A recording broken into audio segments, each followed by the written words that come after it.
Good evening, everyone. We're live for another Pins forecast show. Sorry. Mixing up all your shows. Yeah, I know. But yeah, we're live again, and we have some things to talk about. This is going to be a more somber show than we're used to because of what happened against the Buffalo Bills last Thursday. Now, we've all had time to process it. We've all had Steve and I were talking earlier. Like we're actually happy the game was on Thursday because we'd still be really somber. I know we were all pretty torn up after that. We barely talked on our Discord chat. I didn't hear from you guys the rest of the weekend. I was like, oh shit. I think yesterday was the first time we actually had a long conversation between all of us. Yeah, I was beside myself, and we were all beside ourselves. We're going to get into all of that. We're going to get into the Buffalo game. We're going to get into the Seattle game. We're going to get into what the future looks like with and or without Tua moving forward. We're going to get into all of that, and it's going to be a show full of content. So stay tuned.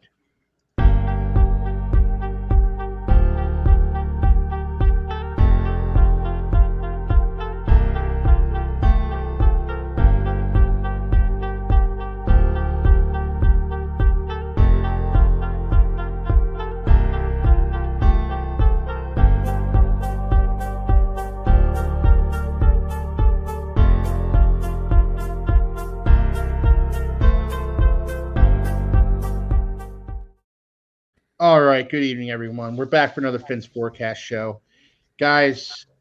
It's been a rough almost week now at this point, but you know what? It kind of gave me the chance to personally to go outside and get some fresh air a little bit, just and tiptoe to the tulips a little bit. The wife and I we went and did some stuff this weekend. We had some fun, and so look. I'm just going to ask you, outside of football, how you guys doing? Steve, how you doing, man? Good, man. Busy. Wife's about to have a baby in December, so I just got done painting the baby room this weekend and putting some furniture together. So we're excited with that. Yeah. So excited for you guys. Yeah. Thank you, man. Anthony, how you doing, man? Another Finn forecast. Yeah. I'm doing good, man. I didn't get to avoid football. I mean, I had a football party to go to on Sunday. So, okay. But the good thing about those is you don't have to watch football the whole time because you're mingling and you're playing and there was kids running everywhere. So it wasn't bad. Personal life's going good. Just got a second dog, so my time spent training her. Nice. Outside of my normal working schedule. Nice. And Josh, how you doing, man? Outside of football, let's keep it outside of football. I mean, doing amazing. I have a beautiful wife. I'm healthy. We have a great job. Bills are paid. Can't ask for more, man. That's great. So I start the show off by asking you guys how you guys are doing outside of football. There was a purpose behind that. There was a reason for that because Tua's out with another concussion. When he had his concussion issues during the 2022 season, people were calling for him to retire. When he got knocked out versus the Bengals, people were calling for him to retire. And then when he got another concussion on Christmas Day against the Packers and missed the rest of the season, people were calling for him to retire. And he went through last season. He was fine. He was good to go. And then game 2, he takes a seemingly innocuous hit from Damar Hamlin. Ironically, it was Damar Hamlin. And he's got another concussion. Throwing up the gang signs. Yeah, throwing up the gang signs. So I ask you how you guys are doing outside of football because this whole Tua situation goes outside of football to an extent. It goes beyond what happens between those two white lines because I know we all know that the Dolphins don't stand a chance of competing this season without Tua Tagovailoa under center. We all know that. they might win a couple of games because they still do have a talented roster, but they're not going to compete for a Super Bowl. They're not going to compete for probably an AFC East title, not without Tua. We all know that going in. But we also don't want a Junior Seau-esque headline coming from Tua's camp 10, 15, 20 years down the line. We don't want a Junior Seau-esque headline, a Dave Duerson, a Frank Wycheck, who's from Philly, born and raised. A pull. Yeah. Well, he's from Philly, and that one hit Philadelphians hard because Frank Wycheck is Philly.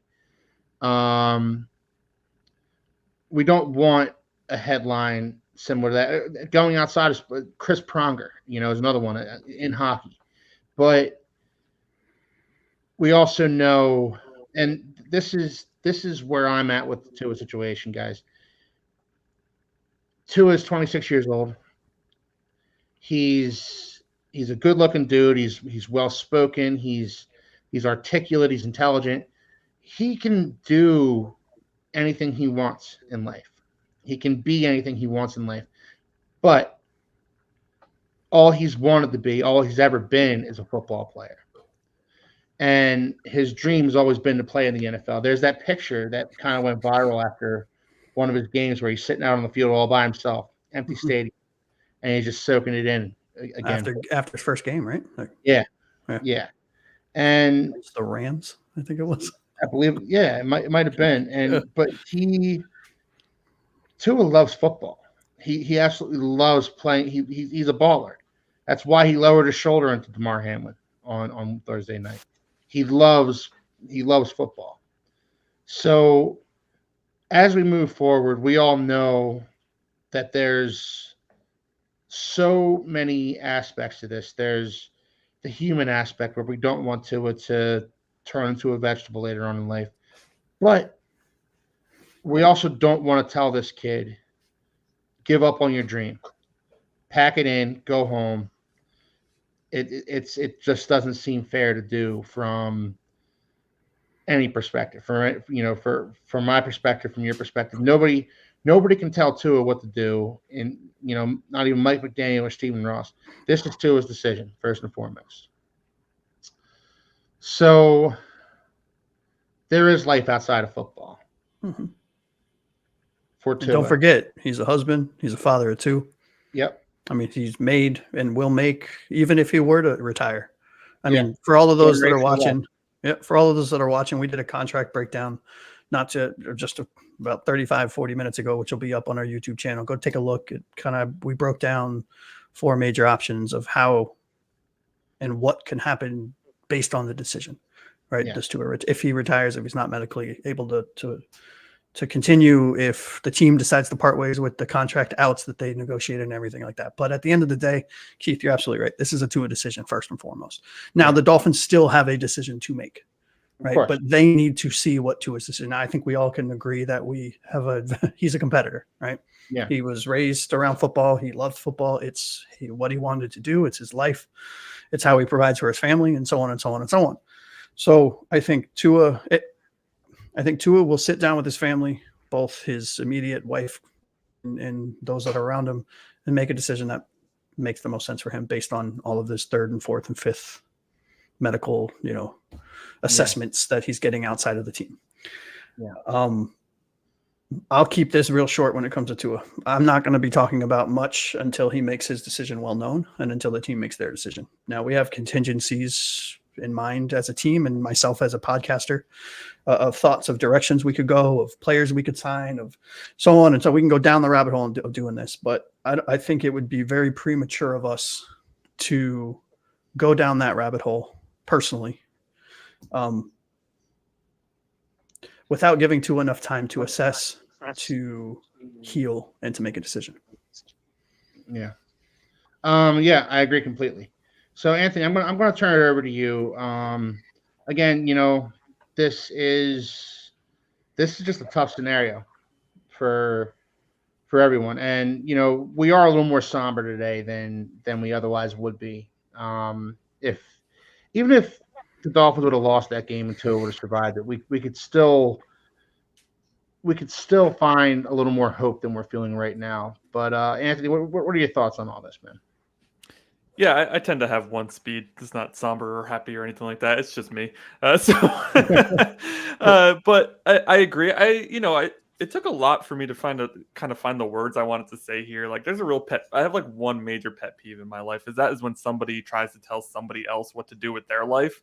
Like, nobody should have or think they have that kind of power. So, like, when all the initial reactions to Tua, it's like, oh, he should retire. Like, this is enough. Like, he's going to die on the field. Like, that is his choice, what he wants to do out there, right? Like, if he wants to come back and take that risk, then let him come back and take that risk. Like, as a Dolphins fan, our job is to support him no matter what he decides, right? We're fans. We're who cares about the money in the contract? That's not our money, right? Mm-hmm. Like, sometimes fans just get so involved in the inner workings of these teams as if it's their money or their like job on the line, or like none of it. We're fans. It stands for fanatic. It means you support the team no matter what, right? Like, and that's pretty much it. Like, I'm going to support Tua no matter what he decides. Does it suck that we just lost best quarterback we've had since Marino? Of course it does.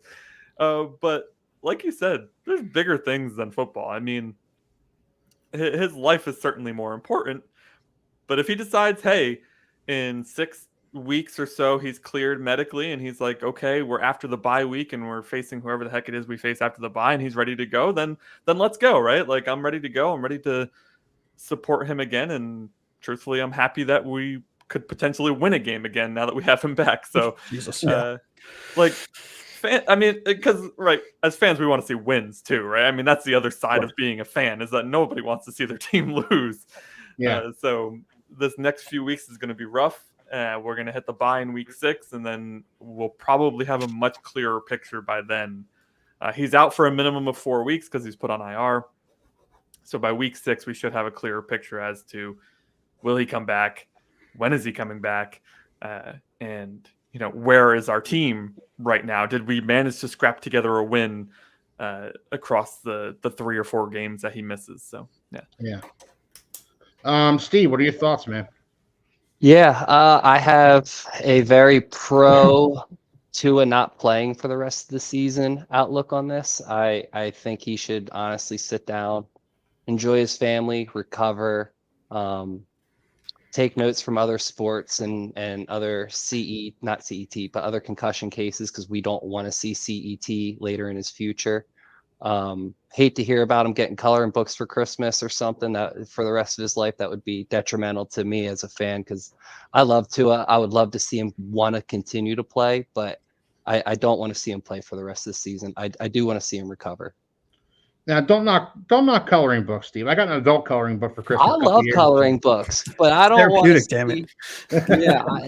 That's the thing. I don't want to see that being his therapy for the rest of his life. Yeah. I think we're all on the same page there. And my initial thoughts were he should retire. He should, instantly be it. I think the human aspect of this came into play for all of us, where it's just like, we don't want to see this anymore. We don't want to see him down on the field with another concussion. Yeah. But sorry, Keith. No. So, as somebody, and I know there's a few of us that have had concussions in our athletic careers when we were younger.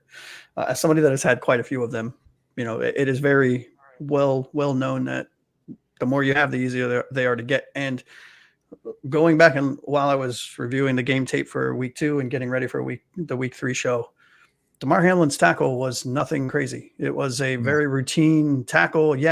Tua hit the crown of his helmet on Hamlin's, I think his hip or something, and it jarred his shoulders and his neck down a little bit. But for all intents and purposes, it was not anything horrible, right? It was a relatively routine thing. And what concerns me out of all of this, now again, I fully agree with you, Anthony. I mean, we're fans, right? We want the best for Tua. That's well known. But what's concerning to me, and why my initial gut instinct when it came to that injury was, okay, he needs to seriously consider retirement, was because of how easy he got another concussion. And what's scary is the next one is only going to come easier. And the one after that, I'm not saying he's going to get more, but the one after that, if he were to get a 5th and a 6th and a 7th, so on and so on and so, they're going to come to a point where he's just somebody touches his head and he gets a concussion. And, at a certain point, there's an event horizon in a career where you're at a point of no return. And I just don't want to see that. Now, I'm not saying that is now by any stretch. If Tua decides that after all of the feedback that he gets from outside doctors and whatnot, that it's safe for him to play without affecting him as a husband, affecting him as a father, as somebody in the community, as a teammate, as a leader of this team, as a franchise quarterback, dude, I want to see you on the field, jersey up. Let's get to work. But don't, and I don't think he would, just don't put yourself in a position where, to Steve's point, you're coloring for the rest of your life. Yeah. He did nearly retire after last year's, run of concussions. So 2 years ago. Yeah. 2 years ago. Last year he was healthy, right? Yeah. He had a line last year, kind of. Well, he was one of the only ones who was healthy last year, ironically. But let's go to the chat here. We have the Mad Chatter checking in with us. Hey. Fellas. What's up, Mad Chatter? Pick up Adrian Martinez. All right. And I believe you should be forced by the league to be done for the year after 3 concussions in a year, forced to retire after 6 in a career. What do you guys think about that? Yeah, I mean, I think it's an arbitrary number. I mean, I like the idea, right? But I mean, everyone's different, right? I mean, somebody's body will react differently from the first concussion to somebody who's got 5. I mean, I've had various, levels of concussion, grades of concussion, but I've had 5 in my entire life, from soccer, from football, from basketball, from baseball, and so on and so on. And, I recovered differently from each. And I've had friends that have had 1 that they couldn't play another sport. They had trouble walking for years. They had trouble with light sense. I mean, so it's hard to put an arbitrary number, because who's to say, after 4, some guy is seriously affected versus a guy that whose body can withstand a 5th or a 6th. You know what I mean? Mm-hmm. Anthony, what are your thoughts on this? I'm not generally in support of the league forcing guys to do anything. I support them suggesting it strongly. Yeah. Hey, this is your 3rd, 4th, 5th, whatever concussion. We think it would be in your best interest to hang them up. But I don't know, forcing a decision on somebody's not something that I really support, just in life in general. So, I mean, of course, legally, right? Yeah, of course. I don't want to cover that. but yeah. Ocean might have something to say about that. Right, yeah. So this idea of forcing people out of the league after a certain number of concussions, I wouldn't support. But I would definitely support more education to the players who are dealing with this. Yeah, and I'm sure Tua is going to see quite a few independent neurologists and he'll be able to make an informed decision about his future in the coming weeks. I'm sure he was plenty informed 2 years ago when he went down with all those concussions, but this has kind of put it back into focus, because again, this wasn't a hard hit that he took by Damar Hamlin. I mean, his head got jarred a little bit, but it wasn't like Reggie White came screaming around the edge and planted him into the ground. This was a hit by a safety who's 170 pounds soaking wet. So, Steve, what do you think about this that Matt Chatter said? Well, after 6 in a career, I think that the league should. I don't think the league should do anything, to be honest. I think it's all up to the player, but I think that there should be at least some sort of mandatory neurologist test, some sort of, I don't know. I'm not a doctor. I don't know if you can take blood and see, what type. I just think there should be some sort of testing at least by 4 or 5 for sure. Like Tua should be tested at this point in his career often, even during a healthy season, just for progress, for future players, for the sport in general. But 3 in a year is a lot. I hope you meant at 3 in a year. We got 3 in 2022. Yeah, and he did stay out for the rest of the season. Skylar Thompson finished that season out. They changed the rules because of him. that Yeah, year. Yeah, and that's never a good thing. Right. No. Right.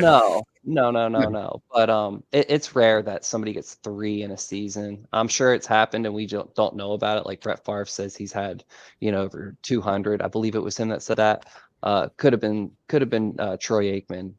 But either way, one of them two had said they've gotten over 200 in their career, which to me is probably fabricated, but I'm sure they used to get them a lot more than they do now. But, with this blue tent thing and testing, I think they got it under control pretty well. But, you have players like Tua and Yeah. it happens. So we're going to go to true Fin fan here. As a Tua guy, I say this.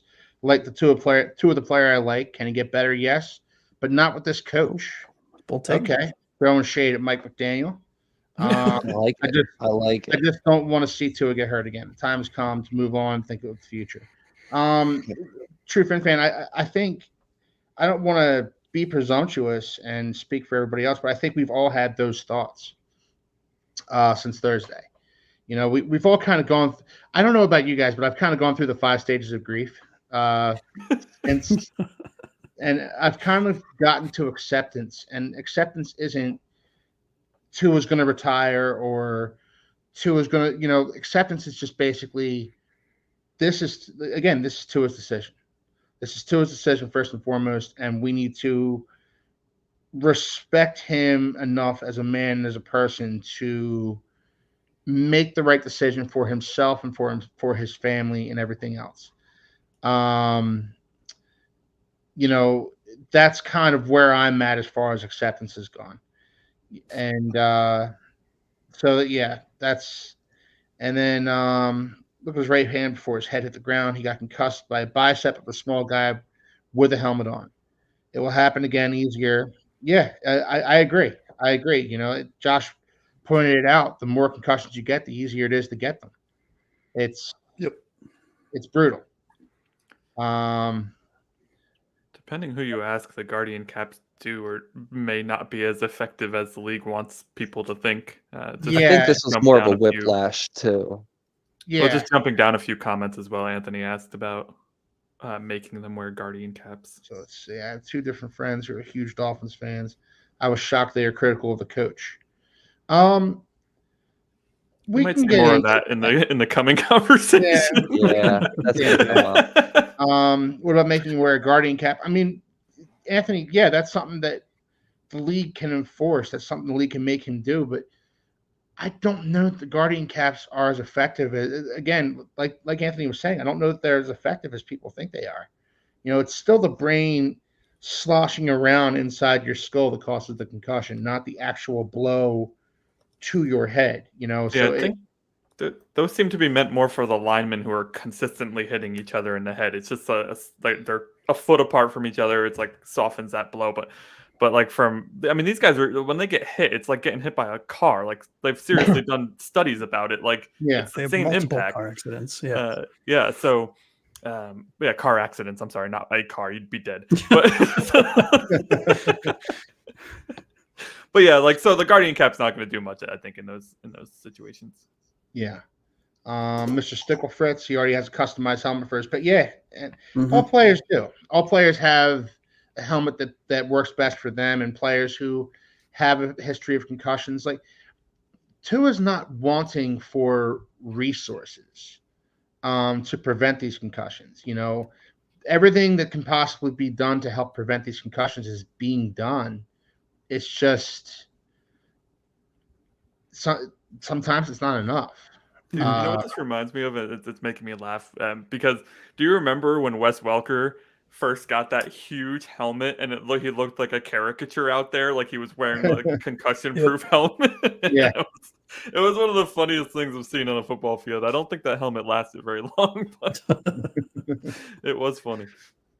All right, so we've talked about Tua. We've talked about we've kind of gone into Tua, and look, guys, in the coming weeks, like Steve said, we're going to get some clarity on this, and by week 6 or 7, by the bye, or I think Anthony might have said it too.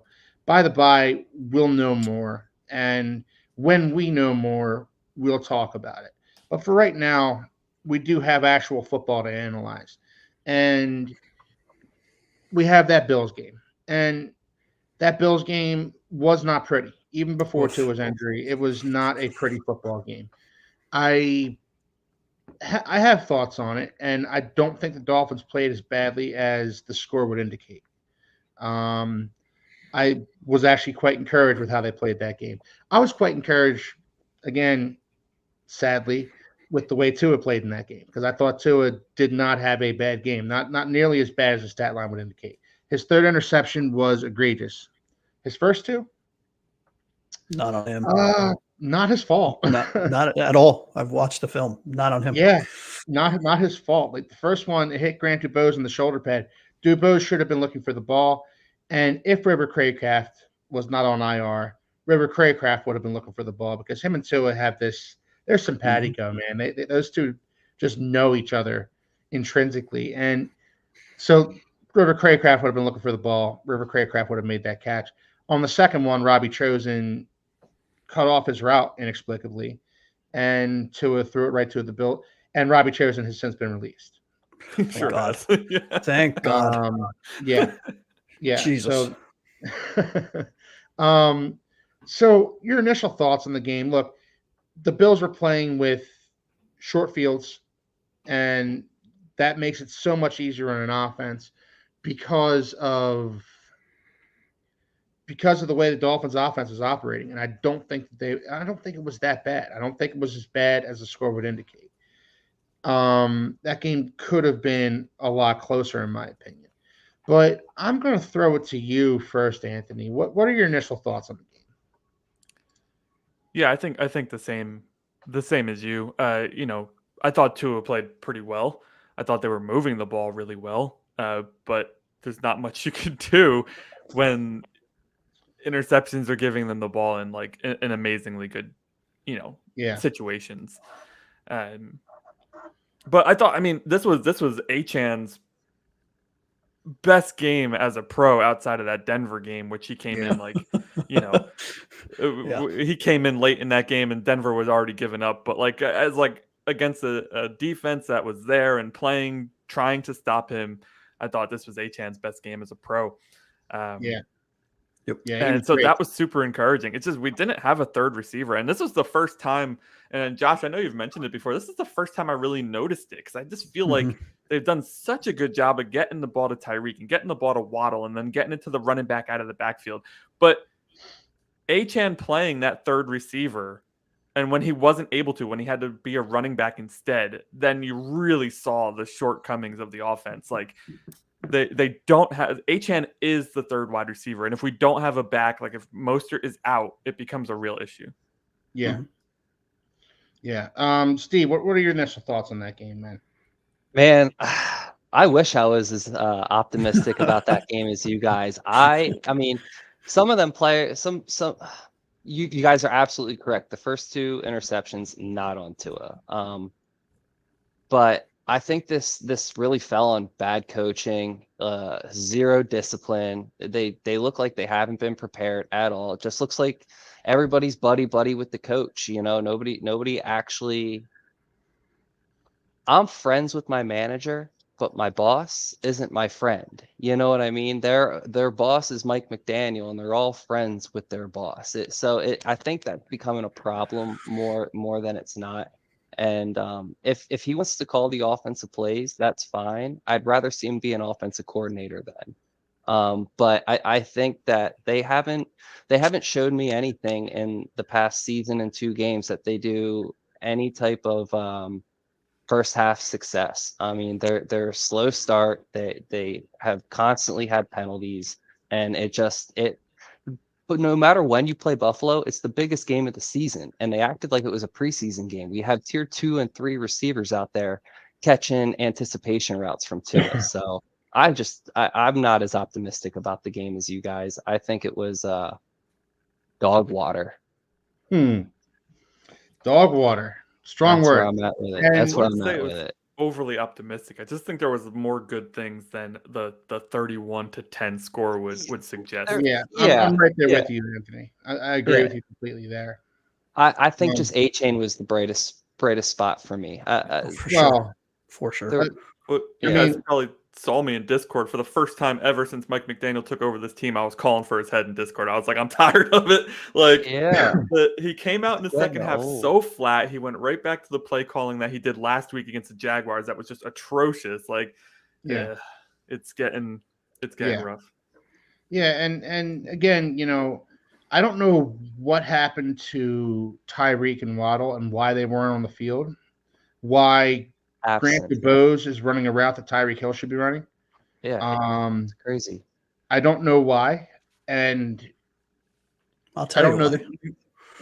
Do you have the snap counts, Josh? Because I'd be really interested to hear. I didn't pull them up, but I know that Dubois I think played like 20 some snap. I mean, it was something ridiculous. Where I remember saying like, I saw them and I was like, holy crap! The reason they're running routes is because we don't have any freaking receivers. Yeah. I mean, we have Waddle, we have Hill. The Bills defense is notoriously good at shutting those two down. They play high on the top of both sides. They press them at the line because they're smaller receivers. And they say, you know what? Your tight ends and your third, fourth, fifth, and sixth receiver and your second running back are the ones that are going to beat us. And Mike McDaniel had no patience in the game plan. He panicked in the game calling. Our run, we ran for over 100 yards in the first half.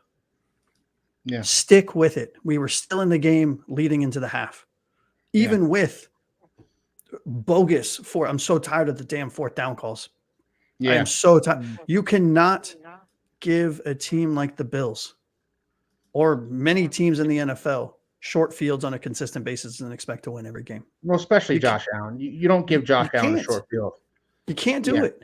And I get what he's trying to do. He's trying to, for all intents and purposes, and I'm reading between the lines here, but my assumption is he's trying to light a spark and get people fired up. Hey, we got a first down. But the thing is you have to be patient with a team, specifically the Bills, especially the Bills. Make them drive 85, 80 yards each time. Don't make them drive 86 yards once, 23 the other, 34 and 48. You're going to lose every time. And Mike McDaniel's play calling, in my opinion, his lack of patience and discipline with our run game when it's working, and the lack of heavy formations with two tight end sets that is working. Jonnu had a freaking phenomenal game, in my opinion. You have Julian Hill, who dropped 2 touchdowns from Skyler. Run those plays with Tua. Those are probably better throws. And probably 2 touchdowns. Well, I think one of Julian Hill's drops was from Tua, wasn't it? Not the 2 touchdowns; they were both from Skyler. He dropped one from Tua in the middle. It was like on the 20 or something like that. But both touchdowns were late game again from Skyler. But run those plays that with the injuries that the Bills have, those plays that in heavier formations with 2 tight end sets and a running back like Achane that can receive, and 1 wide receiver in Tyreek Hill and or Waddle. Play into the weakness, and I'm using air quotes because they handled us, but played into the perceived weakness of a Bills defense that was missing Milano at linebacker, that was missing their other starter after the first quarter, that were down a safety and Benford went out. Milano. Yeah. Benford got an interception and then went out of the game. Yep. You know what I mean? Like, there's just so many things that, and I don't know what Mike McDaniel is going through right now, but he needs to shake it off, because a couple more losses like this, and I said this in the Discord, and Steve, I think you and I chatted about it when we were talking earlier this week. There's a chance that we lose this locker room, because there are a lot of new players and a lot of new faces in this locker room. And I'm not all negative. I think there was a lot of good things in this game too, despite the score. But there is a chance that this locker room could be lost, given that there is a lot of new faces that have not put in the time, if you will. You know what I mean? By the way, surprisingly, I did get the snap counts. Tyreek played 52 of Tua's 55 snaps, so it looked like he was on the sideline a lot, but apparently he was not. Just happened to be on the sideline each time there was an interception. But here's the thing, if the passes to them aren't working, and you know what the Bills if I know what the Bills defense is doing, professional coaches should know what the defense is doing. Stop force feeding your receiver. I know you're paying them a bajillion dollars a season, and you're paying Waddle a bajillion dollars, but stop forcing them the ball. Use them as decoys. Until the Buffalo Bills defense is tired of our second running back and our first and second string running backs and our tight ends beating them down, to where they release double coverage off of one of them, and then you hit for the long one. Don't force feed it every damn play. It drives me nuts. I'm gonna go to the chat real quick here, guys. True Fin fan, I'm on record for not liking McDaniel, and from the convo on the plane with Tua. Wow. Took those playoffs 2 years in a row. That's a tough take. Tired of the first-time head coach, Gase, McDaniel, etc. Get me the big QB with some talent and a veteran head coach. Super simple. Yeah, really. You know, I wish it were that simple, True Fin fan, but I'm not ready to close the book on Mike McDaniel just yet. I think there are things he can improve on.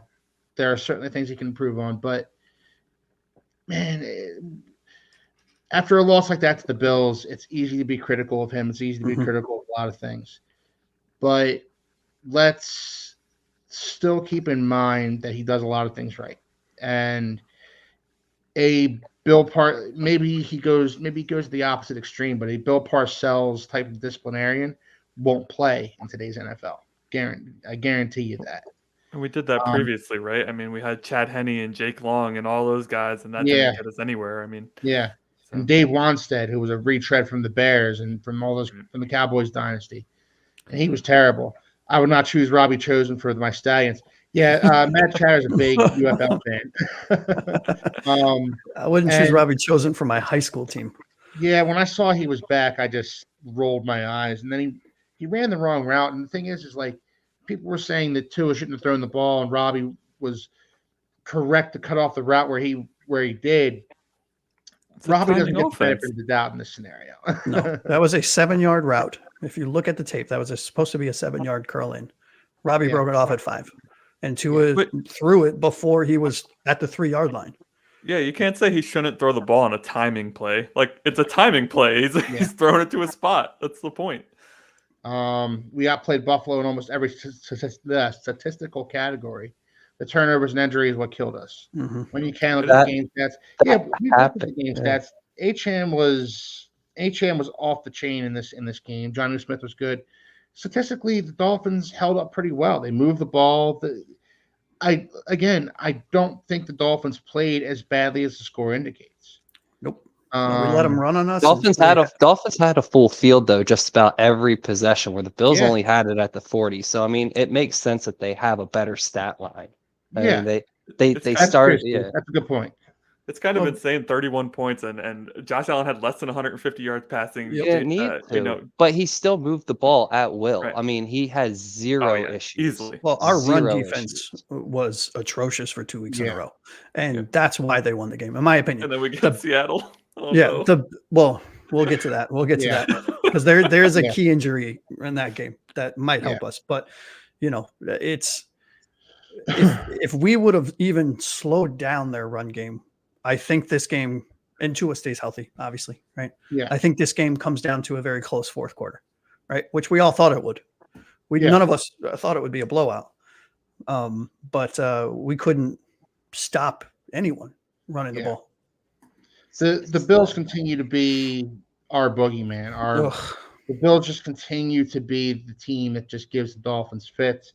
And part of what makes the Bills so good against the Dolphins, in my opinion, is the fact that they're just relentless.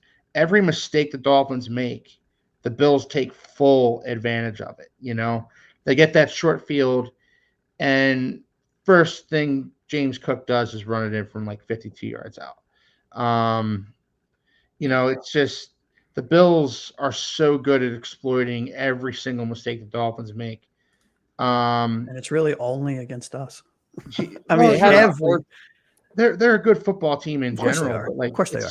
It seems to be they seem to play their best games against the Dolphins. I'm not even. I don't think I'm imagining this. It's got to be coaching though, because I mean, any team with a half decent coach tends to get our number. I mean, even a Jaguar should have beat us last week, like Steve mentioned. They kind of gave that game to us. Yeah. If you have a good coach, you have a good chance against us. Yeah. So I understand where you're coming from, True Fin fan. I would preach being patient moving forward with Mike McDaniel, and honestly, maybe not having Tua and his accuracy and anticipation, that might be a little cathartic for Mike McDaniel, and it might cause him to adjust a little bit. Not with Skylar Thompson at quarterback, I can tell you that. Hey, so we're going to get into Skylar, and go ahead, Anthony. You had a thought. Sorry. Just one more thought, and this is the thing that drives me the most crazy about this coaching staff, and it tends to be like the personnel that they decide to go with. Right? We lose Robert Jones, we lose Teron Armstead. We have this massive human being that we drafted in the second round. Perfect time to put him out there, right? Yep. Nah, yo. Let's put Kendall Lamb out there and watch him get absolutely bulldozed instead. Lester Cotton. What are we doing? Yeah. Who Ed Oliver made Lester Cotton his infant this game. Well, yeah, and Cotton too. Ugh. What's the point of taking this kid in the second round if you're not going to play him? And I feel like we're asking that. I've been asking that every year. We're like the slowest team to put our rookies in. Mm-hmm. And I will say this. I think the lack of a third solid receiving option, not a superstar, not a T. Higgins, not a Tyler Boyd, but even a competent third wide receiver, changes the entire structure of this offense, changes the entire feel and the options that are there. You don't, to your point, Keith, you don't throw to Dubois. You don't throw to Robbie Chosen. I feel like and this team has been unfortunately riddled with injuries in the first 2 weeks of the season. Now I am not the kind of fan that's like, oh, well, we're just really injured, so suck it up. No, I mean, it was bad play, bad coaching, bad play calling, bad play by a lot of the players on defense and offense, right? Just suck it up. It is what it is. Let's move on. But it's one of those things where I'll tell you what, you can definitely tell that we only have two good wide receivers on this team. Losing River is a huge kind of. I never thought it would be about him not making the team, and it turns out he's really good compared to our other guys. Well, shame on me. Again, with River, for whatever reason, him and Tua just are always on the same page, which is that's one of the big things that I love about River, is that he just seems to be exactly where Tua needs him to be. Mm-hmm. And he's always looking for the ball. He keeps his head on a swivel. If River's running that route instead of Grant Dubose, oh yeah, that's a catch. That's a first down. And then this might be hyperbole, but honestly, if River's running that route instead of Grant Dubose, we might be talking about a completely different ballgame. We might not be talking about Tua getting injured because he's running through and trying to create a spark. And look, revisionist history, I understand, but those interceptions really set the Dolphins back to the point where I think Tua kind of put pressure on himself to be everything and do everything, including putting his shoulder into Damar Hamlin and knocking himself out of the game. Yeah, I think that also played into Mike McDaniel's crappy play calling in the second half. I mean, they're pressing. There's no patience. You're pressing. Yeah, zero patience by anyone. Yeah, and for the fans, this is a huge pet peeve of mine, and I'm sorry to bring this up about Tua one more time, but the fans that are like, oh well, he should have slid. He was 2 yards past the first down. There is no yellow line on the field. Nope. There is. He doesn't. He has an idea. He took 5 steps back and then had to run because our offensive line was Swiss cheese. So I don't blame him for not sliding right at the first down mark. He could see the touchdown. Sorry, Anthony, go ahead. No, I was going to say, especially with how spotty the refs have been with where they spot those slides. I mean, they could have spotted them a yard short, Right. Yeah. And it was fourth down. And does he come under fire if he does slide a yard short? Well, does he come under fire where it's like, oh, he's a yard short, what the hell, Yeah. He also wasn't exactly going at Brian Urlacher. He was going at a guy relatively his size. If I saw somebody my size too, I'm thinking, hey, I'm gonna run you over right now, but I might not. Tua could have had that. And you make a really good point, Steve. This is where Tua needs to be the franchise quarterback, not the competitor. Absolutely, and I agree with that. Good point. I agree with that. Yeah. If you lose it on quarterbacks are choosing that. I mean, if that's Pat Mahomes, he's not sliding either, right? Like they're all diving head first. But Pat Mahomes doesn't have a history of concussions, right? Yeah. I mean, and I get that's not going on in his head. But even saying, like, in the head of a competitor, they're not thinking about sliding. Of course not. And that's 100%. Even like Lamar Jackson, and Jalen Hurts here in Philly, like guys like that, it was stressed upon them earlier in their careers. You were not going to have a long career in the NFL unless you learn how to protect yourself, unless you learn how to slide. I understand Tua is not a running quarterback, and he's not exactly accustomed to running into another team's secondary.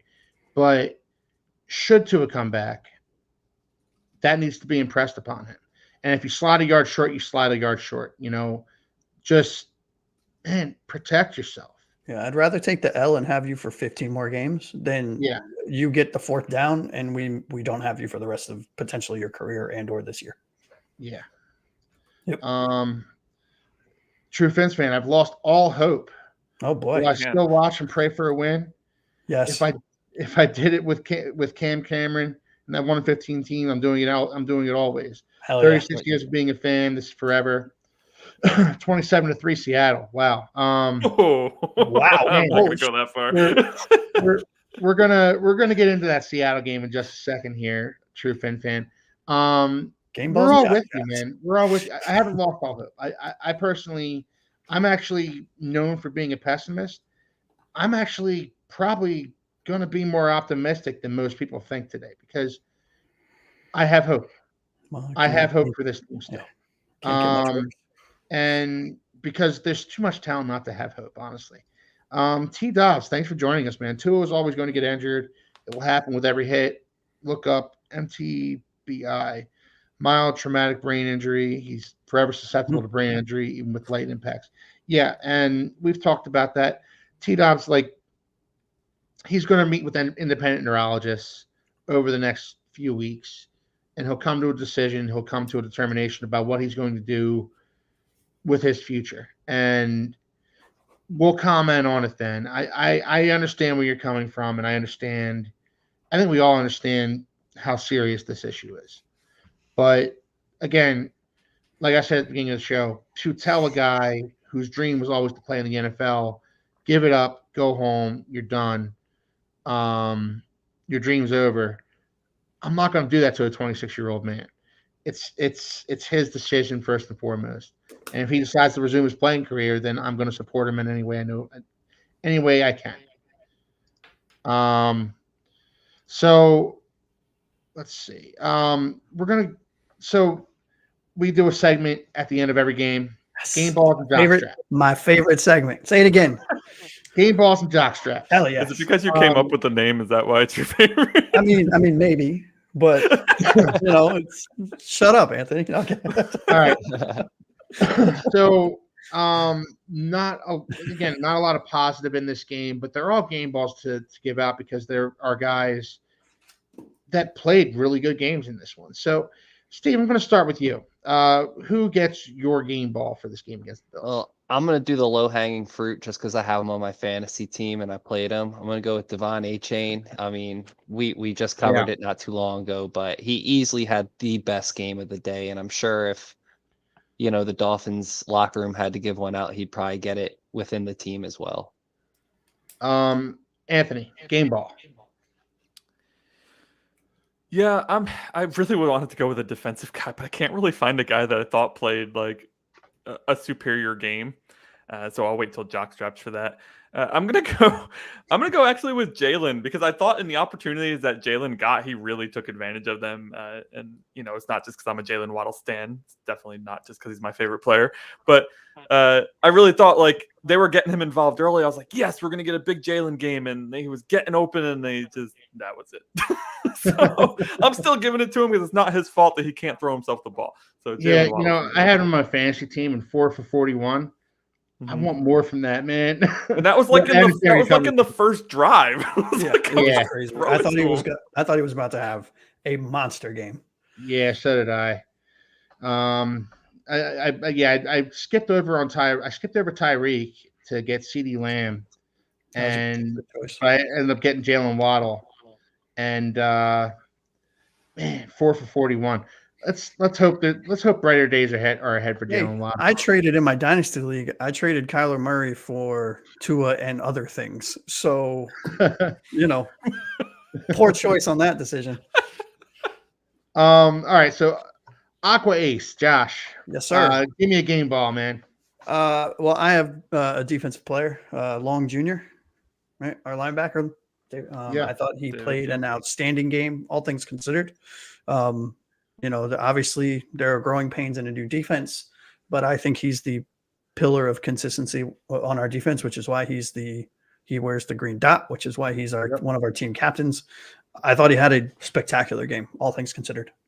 Yeah, I was actually going to go with David Long myself because he was all over the field. No, it's okay because I have another one. Jonnu Smith.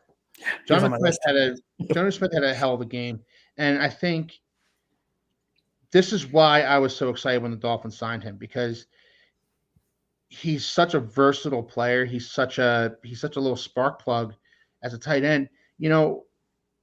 It seems like we're just starting to scratch the surface on everything he can do in this offense, and he's going to be relied upon even more with Skylar Thompson, because Skylar Thompson is going to need a safety blanket.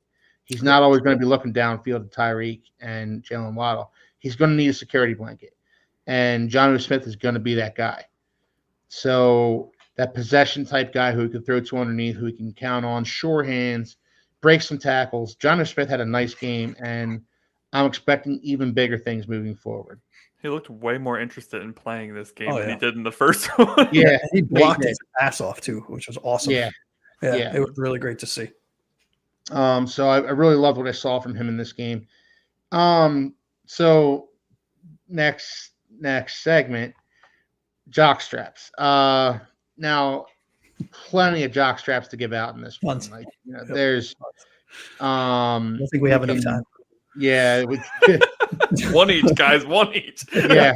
Well, stay tuned. We'll still be talking about this 9 o'clock tomorrow morning. That's true. No, but Anthony, I'm going to start with you on this one. Give me a jock strap, man. Oh God, there's so many to choose from. At one point, Steve in Discord mentioned that the secondary looked old and slow, and I was like, yeah, they sure do. They sure do. But I'm actually giving it to Mike McDaniel. This was a terribly called game. Yeah. Actually, his offense was great in the first half, and we had the DuBose mess up, right? We had the Chosen mess up, which just kind of unraveled, and then he went into panic mode. He went right back to throwing it behind the line of scrimmage like he did last week, forcing it to guys who weren't open. You could blame that on Tua all you want, but Daniel's calling the play and McDaniel's calling the play. I think it was and we've seen this time and time again against good teams. McDaniel just is not. He needs to be improving as well as the players. Mm-hmm. And this game did not show that improvement that we've been hoping for. So he gets my jockstrap for this week. Hopefully we'll see some better performances now that he doesn't have Tua. Maybe he can kind of scheme up some stuff that makes this team still competitive, and we'll see how good of a coach he really is. Yeah. Josh, give me a jockstrap. Can I give you two? I have 37 of them, but can I give you two? Give me two. All right. Berrios at wide receiver. Okay. And here's why. He knows better. Right? Funny. Of the three wide receivers that are our number threes that played in the number 3 spot, Berrios, Anderson, and Dubois, whatever. Berrios has been here the longest. He has chemistry with everything. He knows his routes, when to cut them off, when not to, when to stem, when to do fade, when to post. He looked like a high school player out there, and he didn't block. He didn't catch anything. He ran slow. He couldn't. There was no separate. Bad. Just sit on the bench. Drink your juice and go to sleep. And drink your juice. Yeah, just drink your juice. Here's the iPad. Watch your Peppa Pig or whatever the hell, and just be quiet.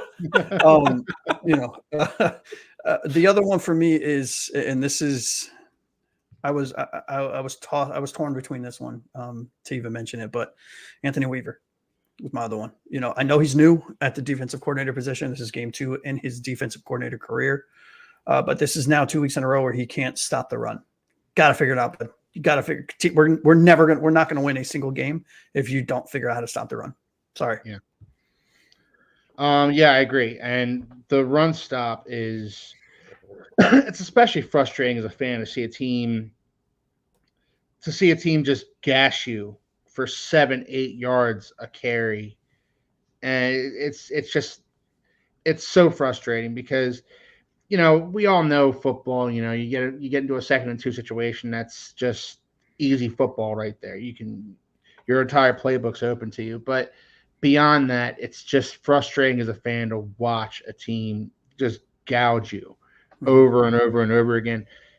And while I think Anthony Weaver deserves some of the blame, Josh, the fact that we didn't, we lost Christian Wilkins and got back, Calais Campbell and a bunch of role players. Hey, Calais Campbell's been solid as hell. He's been one of our better defenders, and I don't think Christian Wilkins on this team fixes anything. Fair enough. All right, Steve, jockstrap.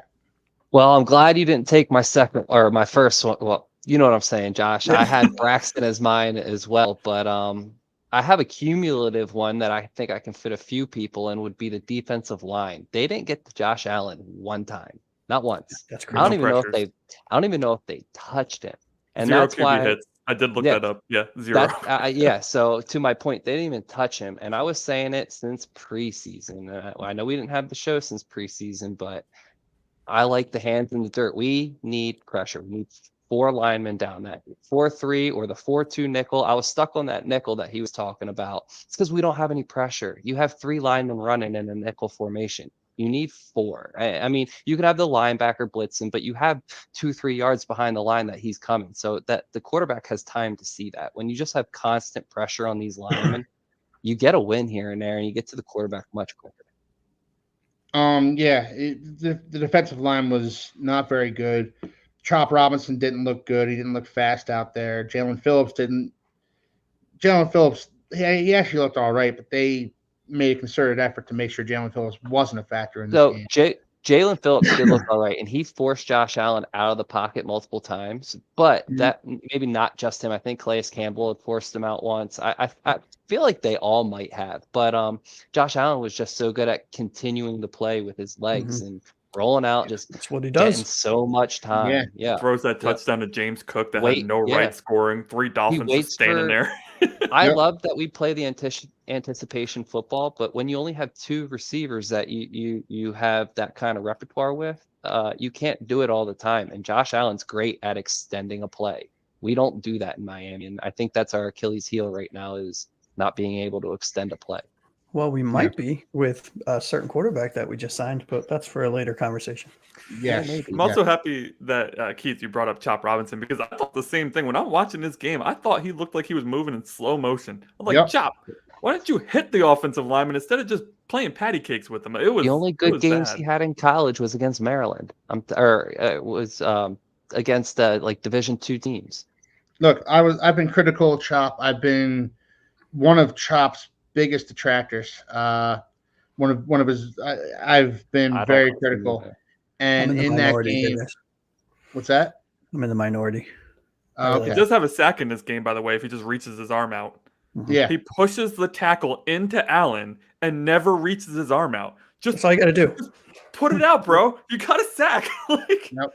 Oh man, I was dying. True Fin fan, thank you so much for the kind words. You guys have a very good show here. Don't quit on me. We're not going to quit. We're going to be here week after week, man. Come, rain or shine, we'll be here. Come commiserate with us. Yeah. It'll grow. Be patient. Seen a lot of other shows. So yeah, thanks for all the kind words, man. We really appreciate you tuning in every Wednesday. We appreciate everybody who tunes in every Wednesday. My jockstrap. Hit us. What do we got? It's hard for me to get past. I know it's not his fault. I know he's not accustomed to playing meaningful snaps. I know he was signed. He was more of a late ad. But this, I promise you, I look back at this game. Everything looks different. I'm not saying we win. I'm not saying we blow the Bills out. I'm not saying Tua stays healthy. throughout this game. I'm saying, but I do think everything looks different if Grant Dubose turns his head around and looks for that damn ball. Oh, Tua threw a perfect ball spot on to him, and it bounced off of his shoulder pad. I can't. 13. Dude, you're a wide receiver. Your Yes. only job in this life that you get paid to do is to catch balls, and you run your route, and you don't turn your damn head around. Yep. What are you Green doing? Bay got rid of him for a reason. So what are you doing? So look, it may not be fair because I think it's very fair. He's an NFL player. I do. Yeah. Sorry. I think it's fair. But I promise you, this game looks different if Dubose lifts his damn head up and catches the football as a wide receiver. That's a momentum game at that point. I mean, bro, that's where it all started going. I mean, honestly, absolutely. Dude, we were keeping up. It was, 7-0, 10-0, 10-7. Dubose misses that catch, interception, boom, they score again. Now we're forcing it. It's stupid. And if I could give out a second jockstrap, it would be to Robbie Chosen. Yep. This game looks differently if the receivers do what they're supposed to do. And I understand these guys aren't top guys. I understand Robbie Chosen isn't, the great receiver that we were expecting him to, that he was expected to be earlier on in his career. You're still an NFL receiver. Run the right route, catch the damn football, look up when the ball's coming to you. Come on, guys, this is football 101. Buffalo line's top 10 now, maybe higher. Yeah, they are. They have a really good offensive line. Josh Allen helps tackle positions. Deion Dawkins is a damn good left tackle. Spencer Brown has done well at right tackle. Osiris Torrance. They have a really good offensive line. But the Dolphins still have the dogs to get after the quarterback, and they didn't do it. They drafted Chop Robinson in the first round to get after the quarterback, and he didn't do it. Jalen Phillips came back from IR, and he got some pressure on Allen, but you know what Allen does. He gets outside the pocket. He extends plays. You got to shut that stuff down if you're going to beat the Buffalo Bills. I don't care how good their offensive line is. I don't care how good Josh Allen is. If you want to beat the Buffalo Bills, you keep Josh Allen inside the pocket and you force him into bad decisions. The Dolphins didn't do that. Nowhere on defense did they do that. So I get it. The Bills' offensive line is a really good offensive line, but the Dolphins could have played better. Yeah, we really missed Bradley Chubb this game for sure. Yeah.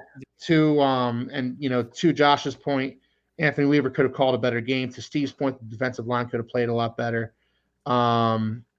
Man, I always like Phillips. We all like Phillips. Phillips is the man.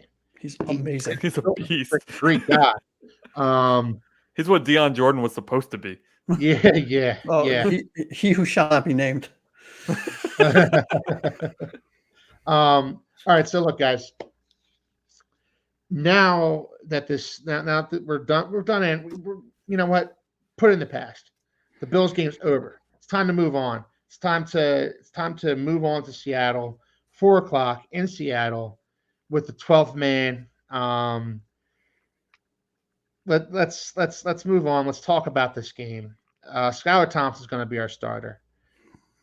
You guys are not high on Skylar Thompson, so I'm gonna start this segment out. That's an understatement of the segment. Yeah, you guys are not high on Skylar Thompson. I'm going to start the segment out because I'm going to start off with a note of optimism because I don't dislike Skylar Thompson as much as you guys do. I actually like Skylar Thompson. I like the fact that Skylar Thompson played with these guys as a rookie and went to a playoff game and almost pulled off an upset against the Bills. Skylar Thompson, there's more to this young man than bad preseason performances playing with 2s and 3s against 2s and 3s. There's more to this young man than all that. I'm not saying he's the second coming of Tua. I'm not saying he's the second coming of Dan Marino. I'm saying you can win games with this guy. You can turn him into a point guard, and you can win games with this guy. He can push the ball down the field a little bit. He's got some arm strength. This hope is not lost. And we can, if Tua's coming back after 4 games, Skylar can get us 2-2. I firmly believe that. I think there's more to this guy than, again, bad preseason performances against 2s and 3s.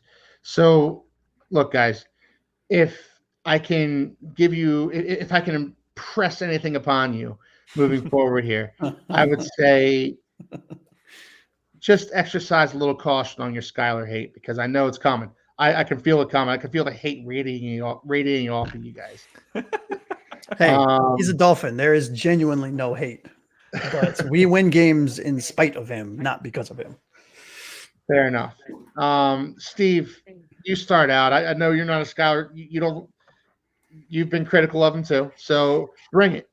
I have, but you know what? It's a team game, and I felt that same way with Tua. I think, they say this: Tua hasn't won a playoff game, but when Tua does win a playoff game, it's a good team win if and when he wins. They never blame the quarterback for the win and only the loss. So I'm not gonna throw any blame on Skylar for this whole season. I know what we're getting into. We have who we have for a reason, because our front office obviously believes that he was the one that's going to be able to back up Tua. He obviously is the one that won the decision over Mike White because he might know the system better. He's performed in real games a little bit better. I feel like they were pretty even in the preseason this year. It was kind of a 50-50 toss. Nobody really knew who we were going to get. But to go back to that Bills game, I think that was more of a defensive effort. And I think we're the Bills game in the playoffs with Skylar. Yeah. That was more of a defensive effort to keep us at that 31-34 game. And I feel like we're going to have to really lean on a heavy pass rush and some sort of better pass coverage, because I haven't really seen that in Trevor Lawrence, rightfully so, missed some big passes. We got away with some low passing numbers against the Jaguars, not because we looked good, but because Trevor looked bad. So I think all in all, our defense is what's going to have to really step up here. But I believe Skylar, if Miami front office can believe in Skylar, I can too. I just think that I think they could have done some better acquisitions in the offseason to shore up this position. Okay. I know you were pounding the table for Tannehill. I don't know that he's a scheme fit. I don't think so either. And I thought about mentioning him today, and I'm glad I haven't, because I already ran him out. I'm one of them fans that didn't want him. I'm one of them fans that thought he was a number 2 quarterback. I didn't think he was ever going to get us over that proverbial hump. I think he was going to keep on getting us maybe 9-10 wins, which can get you to the playoffs, but generally 6, 7, 8 wins was his margin for a little while. And I was kind of tired of Tannehill, and I was kind of thinking of that earlier, and I don't really want to be tired of Tannehill again. Yeah. All right, so I'm gonna go to you next here, Josh. Yep. You'll be surprised at my answer. All right, bring it. Right. Where I am admittedly not a Skylar believer. I think he is competent enough to be a serviceable quarterback in this league, a game manager, if you will. And we've seen teams like San Francisco win with a game manager. It's possible, right? I think he excels at the long ball more so than Tua, but he is a horrible regression when it comes to the short, intermediate, layered passes with touch, which is what this offense is built around. I will say this: how we do with Skylar at quarterback has nothing to do with Skylar, in my opinion, or has very little to do with Skylar. It has very much or all to do with the game plan that Mike McDaniel and this offensive coaching staff puts together. Because Like I said, Skylar excels on longer developing plays, posts, fades, etc. Not screens, not layered 5-yard ins over a linebacker, but in front of a safety that's crashing down. We will fail if Mike McDaniel does not mature from a play calling standpoint and shift the focus of how this offense calls plays.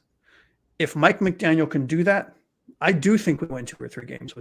If Tua is out for 5 games, I'm just making up an arbitrary 5-game number for no reason, and Skylar has to play 5 games, I think we're 3-2, because I think it comes down to more so the play calling and the structure of the plays and how this offensive coaching staff puts Skylar in positions to be successful versus just putting him out there. And, okay, well, he's been here for a couple of years. He knows the thing. We're just going to run the same offense. We will not win a game with Skylar, in my opinion, if that's the case. Okay. I agree with you. I do agree with you. I'm going to go to the comments here real quick. Skylar has a better fastball. Yeah, he probably has a better arm overall than Tua. Oh, it's not even probable. He definitely does. I will say this: Seattle beat the Broncos by 6 at home, and it took overtime to beat the Patriots. They're not a powerhouse, no, but they are a solid team. They play solid defense. They have a solid running game. We're going to get into all that. Personally, think the leash on Skylar is short. If he doesn't play well, is Huntley coming in? Yes. Yeah, I don't want to see Huntley. Not yet. Not yet. Yeah, not yet. But I would love to see Huntley in this offense. I am a Huntley fan. Huntley's similar style to Lamar. To an extent, I would agree. I don't. Yeah. I think it's easy to draw that comparison because he was Lamar's backup. But I don't think that he's. Hey, he's a Pro Bowl quarterback. Don't start. I was waiting for that to come up.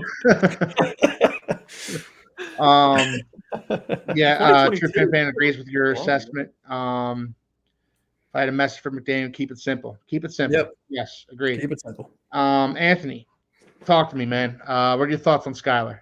Yeah, the chat's reading my mind, and actually, I'm feeling way more encouraged this week after watching Malik Willis get a win with the freaking Packers. Right? Yeah. Skylar Thompson is a better quarterback than Malik Willis. Like, full stop. Like, Malik was a major disappointment. Tennessee couldn't wait to get rid of him. I think they traded him away for like a bag of peanuts, maybe one part of their stock over at Lambeau. And I think Skylar he's been in the system now for 2 years. By the way, he's older than Tua. I often forget that. 27-year-old Skylar Thompson. Yeah. It was older than Tua. He was an old rookie, right? Yeah. What's that? He was 25 years rookie. Yeah. So here's the thing. The fact that Green Bay could do it and make the game plan, I agree with Josh. You kind of stole my thunder a little bit there. I was going to say, this is up to Mike McDaniel and how he puts this together. But then True Fin fan stole my other thunder where I was going to say they barely beat the Broncos. They barely beat the Patriots. We are better than both of those teams. So let's make a game plan to take advantage of the people on your team who are still superstars. We got a lot of them, right? Yeah. We have a lot. Just because our superstar quarterback is down doesn't mean all the other superstars also went with him. So let's take advantage of all the great talent we have on this team, and let's get a win in Seattle. One of the hardest things to do. I understand it. But if you can game plan around it, he is the veteran coach. Mike McDonald's coaching his 3rd game ever as an NFL head coach. Let's take advantage of his lack of experience, and let's take advantage of our talent. Let's get a win here in Seattle. Yeah, don't forget 2 Miami Dolphins coming back, that are going to be playing. Just throw it right to Jerome Baker every time. I guarantee you he won't catch it. Every time. And bull rush Connor Williams. Every time. Right. But look, Anthony, to your point, though, from Mike McDaniel making a game plan like Green Bay did with Malik Willis, they ran the ball 53 times. Yeah. Yeah. There's nothing wrong with that, especially with our backfield. If that's what the game plan says, feed them. Feed them the rock. Yep. Give 15 to Jeff Wilson, give 15 to Jalen Wright, give 25 to Devon Achane, and boom, right? And keep it and to True Fin fans' point, keep it simple, stupid. Beyond that,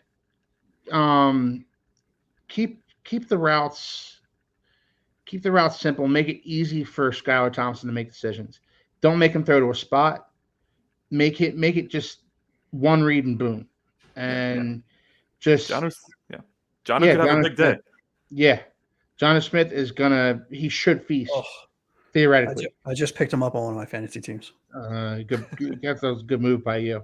I feel like with him sitting all season last year too, he had to have progressed a little bit, at least. You know, he has to have some sort of repertoire with some of these receivers. And also, there's been plenty of quarterbacks who didn't start off. I mean, he had some success in the NFL, Skyler. If you want to think about, winning to get to the playoffs, that was a big game he had to win to get there. But there's been some other quarterbacks that start off slow, like look at Jared Goff, Sam Darnold, Baker Mayfield, even Geno Smith. I mean, it took Geno Smith years to start looking good, but some of these players just take a little bit of time to develop. I bet you if Bryce Young would have sat for a season or two, he'd look a lot better than he does now, and he wouldn't be getting talked about being benched. Well, and that's what they're trying now, right? Canals is like, I just got here. Let's go the bench route and see what happens. So I feel like Skyler has had plenty of time to learn. And I was talking to Keith earlier in the day, and I was saying he didn't look great in the postseason, and he's like, but he's got pretty much Scabs playing the line for him, and he didn't use the word Scabs. Yeah, that's what I meant, preseason.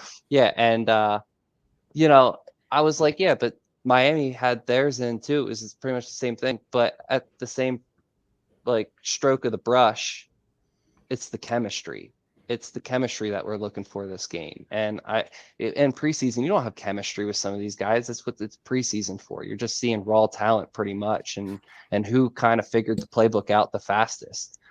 So I think Skyler, I think he can turn a page in the book of a lot of Dolphins fans if he performs decently well this game with some real firepower that he didn't get the opportunity to use in the preseason. I mean, if we're being honest, he had all the firepower last game when he came in for more. He was visibly and mentally shaken. I mean, even at the press conference, it looked like he wanted to cry for his friend Tua. I think he totally entered that game with a broken heart. I totally get it, but this is why it comes down to the play calling, because what Skyler cannot do, and he has never done it. Back in college, he never did it. Is those layered passes, which is what Tua excels, which is what this offense is built for. Yeah, he does not have the touch. He has a howitzer attached to his shoulder. He has to have a Josh Allen type of game. He has to be able to extend the play and has to be able to wait for a receiver to find a gap or an opening. I would hate it if we kept up with these anticipation type of play calling. No, we can't. We need more crossing routes. And stuff like yes. We need. I mean, dude, if this offensive line doesn't play well, I don't know what we're gonna do. I mean, that's a good question more athletic for Anthony. But for Keith, this is like, Keith, if you were in the position right now, are you starting Lester Cotton over Robert Jones until Isaiah Wynn comes back? Or no, God, Robert? No. I mean, Robert Jones hasn't done a thing. And if anything, Cotton. I've seen Lester Cotton was way more aggressive when he came in. I was watching him run down the field with Devon A-Chain, helping push piles, pushing people off. I wasn't seeing that out of Jones for two games. I think Jones is the more talented lineman. For sure, but there's no aggression there. It doesn't even seem like he wants to be there. He's slow. He's standing straight up almost. Yeah, I hear you. I think this. If you're starting Lester Cotton, man, we're in trouble either way. I mean, look, there's no good answer. There's no good answer, right? I can tell you what, though. We need like a way to highlight the things that we say so that we can put up he entered that game with a broken heart anytime Steve comes up with a one-liner like that. Yeah, that was amazing. So Mr. Snickle Fritz chimes in. Outside of quarterback, do you think you have a playoff roster? Outside of quarterback and take the offensive line out of it, I think we have a playoff roster. I mean, on paper, I definitely think we do. Yeah. But the way we like it is the question. Yeah, well, that's there's no discipline. Yeah. Skyler, more importantly, Mike McDaniel gets confused by this guy's defense that don't declare alignment pre-snap. Yeah, I think it's the quarterback's job. Yeah, I wouldn't put that on McDaniel. I think that's a little unfair to Mike McD. Or apparently, if you're in Philly, that's Jason Kelsey's job. Did you guys see that story? Like, yeah. Jalen Hurts said he had to learn how to recognize defenses. That's crazy. Well, I mean, that's why Jason Kelsey's going to be a first ballot Hall of Famer. Is that he's so good. He was also, in addition to being, fast and quick and strong, he was also the smartest player on any field that he walked onto. And durable as all hell. I don't think. What did he miss? Like 3 games his whole career? Or something like that. I mean, yeah. And also, I don't know if you guys have checked out his podcast. He's hilarious. I watch it religiously. It's so good. He's so good. Skylar is walking into one hell of a situation. He's not in Carolina. We have a very good team here. Outside of offensive line, I would agree. I think the offensive line, I'm going to be honest with you, everyone poops on the offensive line. I'm trying to watch the way I say certain things here because this is a family-friendly show, but everyone craps all over the offensive line. And I'll be honest with you, they are Teron Armstead outside of the last game when he got injured, Austin Jackson, Aaron Brewer have been very good this year from a grading standpoint. They have graded out really good. Has been good too. He has been. He really, it makes me nauseous to say that, but he really has. I know. The only beef I have with it is that they don't rotate Paul in more. Like, you got to get this kid experience. Like, I mean, there's no way you can't tell me that all 5 of those guys have to be out there every snap. Like, let's get some rotation in there. Steven ain't lying. Yeah. And Michaela, you should have a segment called Steven's One-Liners at the end of these football season. Yes, I love it.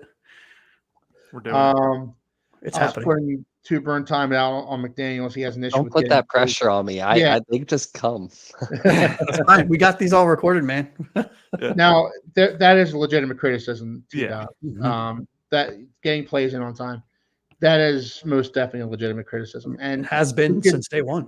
He could use a little more Andy Reid in him. Andy Reid, who kind of scripts that. He has a game script. He scripts out he's famous for scripting out his first 15 plays, regardless of down and distance. These are my first 15 plays. This is what we're doing. Maybe Mike McDaniel takes a page out of that book. I don't know. We're getting up to the hour and a half mark here, guys. So we should analyze more than just Skylar Thompson in the Seattle. Yeah. So Woolen, Devin Witherspoon. Yeah. Two really good corners. They're going to be problems that we're going to have to figure out how to deal with this week. Yeah. Two really good corners. So the matchup I'm looking at is a matchup that we touched on earlier. Seattle has a really good running game. One of the things that they do really well is run the football. And whether Kenneth Walker plays or not, they still have Zach Charbonnet backing him up. I need to see the Dolphins stop the run in this game. I need to see the Dolphins not get Geno Smith ahead of the sticks, because guys like DK Metcalf, Jackson Smith, and Jigba, and even Tyler Lockett, who still has a little bit of juice left. This is a talented football team, a talented offense. If you give up 5-6 yards of carry to this team, we're going to lose, period. Because the Seahawks are going to score on us all day and all night. T-Dobbs, thank you. Thank you for being respectful. You really could have rubbed some salt in the wounds today. So thank you for that. So, guys, give me a matchup that you're looking at in this game that has you concerned, a matchup that maybe we could potentially exploit. Steve, I'll start with you. I did mention the corners, but that's not really the matchup I want to see. I want to see how I want to see A-Chain. I want to see him run over Jerome Baker. Really, that's the matchup I want to see. I'm dying to see that. And if it doesn't happen, if Jerome Baker's still in the league for a reason. If Jerome Baker happens to get a little lower on a play or whatever, but I want to see them guys meet up more than once. I would like to see that kind of be the LaDainian Tomlinson, type of, not that they are these two type of players, but how they had that beef with each other at all times. I kind of want to see that, just because Baker bringing the emotion to Miami, and that's the guy he's going to meet. So I think I want to see Baker bring the emotion, but I want to see Devon reply with a shoulder in his chest. Fair enough. I think Achane just jukes him out of his cleats a couple times. Yeah, but he's strong. He is very strong. Oh, for sure. He's deceivingly strong. You don't, and he ran through some arm tackles last week where it was like, yeah, that's why power belies his size. Yeah. People don't realize that. So Anthony, give me a matchup you're looking forward to in this one. Yeah, I'm gonna go defensive as well. Even though Seahawks have given up 20 points a game to two offenses that aren't exactly game-changing, high-scoring offenses, but Boye Mafe, man, is a beast. He is a monster. Two sacks, 4 quarterback hits already through 2 games. Absolutely everywhere. Watching the highlights, it's hard to miss him because he's just flying all around the field. He's like their kind of version of Jalen Phillips, I guess, but a little smaller and faster. I think Boye Mafe against our offensive line is something I'll be watching for. They like to move him around, so it's going to be dangerous because if he gets past Liam once or twice, they're going to keep on going at it, right? And so, they have a pretty good defensive line. They also play a 3-4, so they only have the 3 big guys up front, and then they use their linebackers as the 4th guy to blitz. So those guys can take up a lot of space, allowing him to find those gaps, and that's what I'm really nervous about because our offensive line just never seems to have that gel where they can communicate to each other. Hey, this dude's about to wreck you. Maybe we should kind of give you a little help. And they shouldn't. I mean, they should have more. They should have more of a rapport with one another because they've been together for a while. Outside of Aaron Brewer, but But usually the center is the lead guy, right? So he's new. True. Maybe he's the gel. Maybe he's the guy that needs to. Maybe he's the glue, I should say. He's the guy that needs to kind of take charge of this offensive line and get everybody on the same page. Well, they have no slouches on their for their 3D linemen, right? They got Leonard Williams, Murphy, who I was a huge fan of as a rookie coming out of Texas. Massive human, just a mountain of a man. And I want the Dolphins to get him, actually. Me too. Yeah. In the middle. I definitely misspoke, by the way. I meant to say Eddie George, not LaDainian Tomlinson. Those Eddie George, Ray Lewis times where they're just face mask to face mask yelling at each other. That's what I wanted to see. That's what I meant to say. Brutal hits between those two as well. Yeah. All right. Josh. Give me a matchup, man. I mean, Keith, you touched on it. Really, it's Seattle's ground game versus our kind of front 7, if you will. Right. Last game on the ground, they struggled. Right, with Walker being out and Charbonnet playing, they only averaged 2.4 yards a carry last week against an inferior defense, in my opinion. If they continue to push the rush, I would like to see if maybe this is the first game where our defense steps up against the run. But I think if they run into that same 2-point-ish yards per carry, they're going to start leaning heavily on the passing game. And that leans into my second kind of pay attention to, if you will, focal point is if they lean into the passing game, is Jalen Ramsey going to finally step up and start playing like the highest paid cornerback in the league? Yeah. I want to see the Ramsey from last year. I thought he was a stud last year, really, genuinely, when he was healthy. But this year he's looked not even a step slow. He's looked 3 steps slow. He's letting rookies roast him off the line. He's letting rookies roast him down the field. He's causing pass interferences. Jordan Poyer is a shell of a player. He needs to be benched, in my opinion. I think he should not see the field barring injury to Marcus May. He gets the perpetual jockstrap, honestly, Jordan. I mean, Poyer. It's too easy. Yeah. It's too easy. Yeah. You have to think of someone else because he's either creating injuries or getting blown by. I mean, or creating penalties or getting just roasted as a safety. So I'll be really curious to see if our run defense can continue the trend of Seattle's kind of struggling running game that they had last game. That matchup, by the way, is one to watch for potential ejections. I mean, Ramsey and DK both love to talk. They both they both get heated very easily. The last thing we can afford is to lose Ramsey. Even though he's playing poorly, he's still our best corner by the country mile. Although Fuller has been really playing solid. Fuller's played really well. Fuller's been good. I was the champion of him. I was the only one on this damn podcast. He's gotten my vote so far. I think he's done quite a good job. Yeah. All right. So we've reached the hour and a half mark here, guys, which means we should probably wrap it up. So I want score predictions from you. I want when who's going to win, who's going to lose. I want score predictions. Josh, you first. Man. All right. I'll keep it short and sweet. I think just in spite of Skyler at the quarterback position, I think we win 26-21. All right. I like it. I like the score. Anthony? I'm going to stick to Seattle's defense giving up 20 points. They've done it twice in a row. I think Skyler can score 20 points, so let's do it. And let's see our defense actually hold somebody. I agree that the wide receivers are something to watch. DK, Tyler, and JSN, that's a dangerous trio. But they haven't looked good through 2 games so far, so let's see if we can take advantage of that and leak out a 20-17 victory. Oh, close. Okay. I'm never going to say we're going to lose, by the way. If anybody who's coming to this show, I'm always going to come up with a win.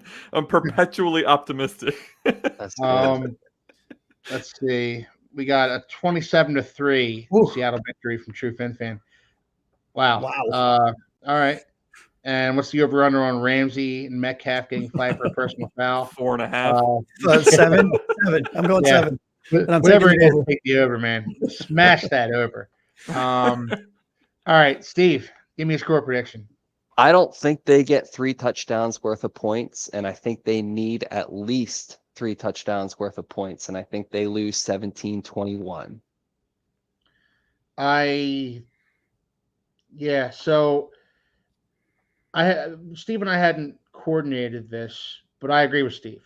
I don't jury. Yeah. Wow. We're hung jury. I don't think the Dolphins have enough to beat the Seahawks in this game. I think Skyler's going to struggle initially. I think this is going to be a work in progress. As much as I am optimistic about Skyler going forward, I think this is a work in progress right now. I think he's going to have to grow into this starter role, and it's not going to be this week, unfortunately. So I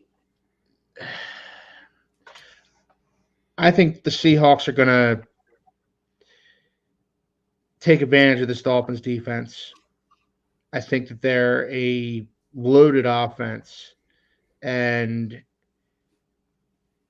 going to Seattle to play is one of the hardest things in the NFL, even though the Legion of Boom's gone and all that stuff. The 12th man is still very much alive in Seattle, and this is not going to be an easy game for the Dolphins. I see a 31-17 victory. As in, we lose, or right? No, for the Seahawks. We're going to lose 31-17. I just don't love our chances in this game. My hope is that they overlook this game similarly to what we did with the Jaguars, and they come in thinking that this is a cakewalk, and then our guys prove otherwise. Well, that would be ideal, wouldn't it? Yeah. I will say this. I see Achane in the running game. I personally think the only reason I have us winning is because they go off for like 300 plus yards on the ground kind of game. That's kind of what we need in this game. That's kind of what we need. We need the running game and the short passing game to really thrive. My stake in Jalen Waddle is not looking too great right now as far as my fantasy. Your stake in CeeDee Lamb's looking better than it would have been if you took Tyreek, though. Good point. I drafted Tua. Yeah. Oh, boy. Yeah. Did that last year. So Mr. Sticklefritz, thanks for joining us. It's It's always Mafia season over here, but y'all have my support. Thank you. Appreciate you, buddy. Last question. I promise would it surprise any of us if it's 17-13 Miami? No, it wouldn't surprise you. Nope. We're hitting them at the perfect time. This is one of those games where, and I said this about the Patriots last week, and I said this, and they did it again on Sunday to Seattle. They dragged Seattle down to their level and made them play Patriot football. That's what the Dolphins need to do. They need to dictate the terms of this game, which is run the football. And if they can do that, we can pull out a close victory here. I'm not ruling that out. I just don't know that it's going to go that way. You all know the story about Ramsey totally dissing on Josh Allen in a Sports Illustrated article when Allen was a rookie. Called Josh trash. Josh made it his duty to dunk on him, Ramsey every game. I didn't know about that. I didn't know about that, but I've heard about it. It doesn't surprise me coming from Jalen Ramsey, honestly. Yeah, that's pretty on brand for him. Listen, I think we're hitting the Seattle team at the perfect time, and we might be able to steal a win here. They're a not very confident 2-0 against a Bo Nix-led Broncos team and a Jacoby Brissett-led Patriots team. So if there's any time we have a chance to steal a win, I think it's going up against a Skyler-led Miami Dolphins team. There we go, Skyler. Let's get it, son. So look, guys, we should probably wrap it up here. We talked about Tua. We talked about the Dolphins' prospects going forward without Tua, with Tua, what have you. Talked about the Bills game that was a disappointment, and we talked about the Seattle game. It's been a good show. It's been a show that I've been dreading it since Tua went down. I've been dreading getting back on. Not because therapy, man. With that, you guys are my therapists. This is great. Yeah, that's kind of what I was going with here. Like this was a cathartic session for me. This was a cathartic show. So I thank you guys for joining me, and I thank everybody out in the chat for joining this channel. If you haven't already, like and subscribe. Josh, there was something you want to say? Yeah, just want to make sure so that our listeners that are still around, if you guys are interested in, we did a show earlier today. It's a quick 25-minute show about Tua's contract. We broke it down, kind of the outs that Miami has. What happens if Tua medically can't play anymore? What happens if he stays? What happens if he goes? Go check it out on YouTube. Yeah, absolutely. So if you guys have any final thoughts here, Anthony, you have any final thoughts? No matter how bad it gets, I'm always going to be rooting for this team and expecting them to win. Even in our 1-15 season, it was the same way. So let's see Skyler step up. This might be his final chance to actually prove something in the NFL. So let's hope he takes it and runs with it. I love the optimism, man. I absolutely love the optimism. Steve, do you have any final thoughts? Yeah, I hope we play well. I mean, I wasn't really prepared to have a final thought on such a lousy week last week going into such an unpredictable week this week. But if I could just pull anything out of the air, it's just I want them to play like they want to be there, because it doesn't seem like they've really had any preparation for the season. That's it. I want to see a little bit of discipline too. Okay. Yeah, I'm with you. I think this might refocus them. Who knows? This whole Tua situation might refocus them. Josh, any final thoughts, man? Yeah, I mean, nothing about the game next week, about the game last week, but I just want to thank all of our listeners. I want to remind everyone to subscribe to our channel, to like whatever you feel comfortable liking, comment whenever you can, whenever you feel it's appropriate, and we'll do our best to respond. And also keep a lookout. Our Finn's Forecast merch store might be popping up pretty darn soon, y'all. Yeah, you can see a couple items already there. We got Under Armour hoodies. We got all kinds of fun stuff coming down the road. So keep a lookout. Support us. Yes, absolutely. Like, subscribe. Join us on Facebook and Instagram. We have the in the comments. We have the links posted right now. We're going to get QR codes, I think, and try and post them. As early as next week, I think. Oh, Anthony, you have the sticker on your microphone. Yeah. How was my Vanna White? Very cool. Great. It was blissful. It was nice. All right, so guys, everybody, thank you for joining. For myself, for Aqua Ace, Josh, for Anthony, for Steve, we'll be back next week at 7:00. Thank you guys for joining. Have a nice night. Fins up. Fins up, baby.